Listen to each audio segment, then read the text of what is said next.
Srinagar airport authority ने एक कदम उठाया है। कदम ये कि जो फीमेल पैसेंजर्स हैं या फिर जो सीनियर सिटीजन्स हैं उनकी सहूलियत के लिए स्पेशल ई कार्ड्स जो है वो एयरपोर्ट में चलाई जाएंगी और वो ई कार्ड ये फैसिलिटी आपको देगी कि आपको ड्रॉप गेट से ही जिस टर्मिनल बिल्डिंग तक जाना है वहां तक आपको छोड़ा जाएगा, वो भी कंप्लीटली फ्री ऑफ कॉस्ट। हालांकि इसको लेकर ये कहा गया कि मेजॉरिटी लोग जो एयरपोर्ट आते हैं वो अपनी गाड़ियों में ही आते हैं, लेकिन उसके बावजूद भी हमने 2 ई कार्ड्स जो है वो फिलहाल श्रीनगर एयरपोर्ट में इस तरीके की फैसिलिटी शुरू की है, जिससे अगर सीनियर सिटीजन्स को ज़रूरत हो, लेडी पैसेंजर्स को ज़रूरत हो तो उन्हें ये एक्स्ट्रा फैसिलिटी दी जा सके और उसके लिए कोई चार्जेस नहीं रखे गए हैं। इसको लेकर ये भी कहा गया है कि इन ई कार्ड्स को फिलहाल airport authority of India operate और कंट्रोल कर रही है और हम अभी भी फीडबैक मांग रहे हैं लोगों से कि उन्हें इस फैसिलिटी में और क्या कुछ चाहिए, इसे किस तरीके से बेहतर बनाया जा सकता है, लोगों का इसके ऊपर क्या ओपिनियन है, क्या इसकी ज़रूरत श्रीनगर एयरपोर्ट पर को है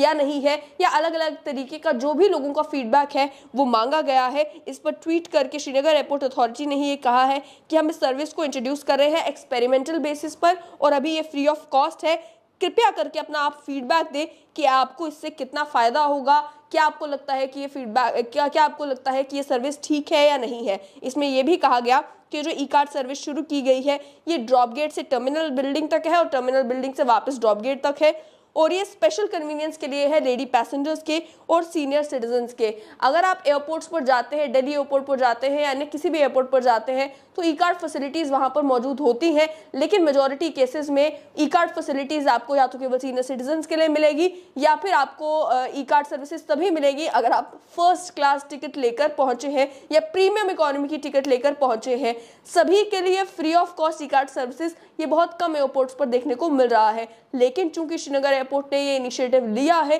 और लोगों से फीडबैक मांगा है, देखना ये होगा कि इससे लोगों को कितनी सहूलियत मिलती है और इससे क्या इम्पैक्ट जो है वो लोगों पर जाता है। क्योंकि श्रीनगर आप जानते हैं कि इंटरनेशनल एयरपोर्ट है और श्रीनगर इंटरनेशनल एयरपोर्ट पर फ्लाइट्स जो है वो अलग अलग डेस्टिनेशन से उड़कर वहाँ पर पहुँचती है। टूरिस्ट भी भारी संख्या में जो है वो श्रीनगर में पहुँचते हैं। हालांकि फ्लाइट के रेट्स को लेकर बहुत ज़्यादा सवाल जो हैं वो श्रीनगर की आम जनता भी और टूरिस्ट भी खड़े करते हैं कि इस टाइम पर जब आपको दिल्ली से श्रीनगर की फ़्लाइट लेनी हो, जम्मू से श्रीनगर की फ़्लाइट लेनी हो, फ़्लाइट के रेट्स बहुत ज़्यादा हैं, जो कि लोगों के लिए प्रेसिंग मुद्दा यही है कि फ़्लाइट्स के रेट्स को रेगुलेट किया जाए। लेकिन वहीं जहाँ तक एयरपोर्ट का ताल्लुक है, एयरपोर्ट अथॉरिटी के हाथ में जितनी चीज़ें हैं वो एयरपोर्ट अथॉरिटी करेगी। वो कोशिश कर रहे हैं कि हमको एक्स्ट्रा फैसिलिटीज़ लोगों को दे सके, तो उन्होंने एक फैसिलिटी इंट्रोड्यूस की है। देखना ये होगा कि टूरिस्ट हो उन पर क्या इंप्रेशन इसका पड़ता है, जो सीनियर सिटीजन्स एयरपोर्ट पहुंचते हैं या जो महिलाएं एयरपोर्ट पहुंचती हैं जिन्हें दिक्कत आती है पहुंचने में ड्रॉप गेट से टर्मिनल बिल्डिंग तक, उन्हें कितनी सहूलियत जो है इन कार्ड से मिलती है। लेकिन उसमें भी क्योंकि 2 ही ई कार्ड्स फिलहाल अवेलेबल हैं, कितने ही लोग होंगे जो इसका फ़ायदा उठा पाएंगे।